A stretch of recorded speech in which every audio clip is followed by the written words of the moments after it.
তীব্র গরমের কারণে ২০২৪ সালে বাংলাদেশে ১৩০ থেকে ১৮০ কোটি ডলারের অর্থনৈতিক ক্ষতি হয়েছে, যা দেশের জিডিপির প্রায় ০.৩ থেকে ০.৪%।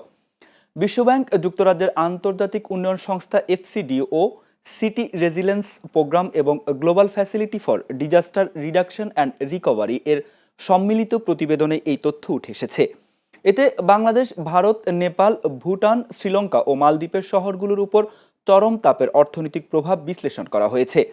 সে অনুসারে দক্ষিণ এশিয়ার নগরগুলোর মধ্যে ঢাকাই তাপজনিত কর্মঘণ্টা হারানোর দিক থেকে সবচেয়ে ঝুঁকিপূর্ণ।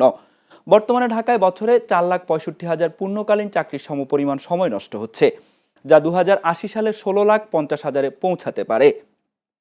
তাপপ্রবাহের ফলে বিদ্যুৎ ঘাটতি, সড়ক অবকাঠামোর ক্ষতি এবং তৈরি পোশাক খাতে বড় ধরনের রপ্তানি আয় হ্রাস পাওয়ার আশঙ্কা তৈরি হচ্ছে। তবে পরিবেশ বান্ধব সনদপ্রাপ্ত কারখানা, রেড ক্রিসেন্টের মতো আগাম পূর্বাভাস ভিত্তিক আর্থিক সহায়তা এবং ভারতের আহমেদাবাদের মতো তাপ কর্মপরিকল্পনায় আগাম বিনিয়োগে ক্ষতি কমাতে কার্যকর ভূমিকা রাখতে পারে।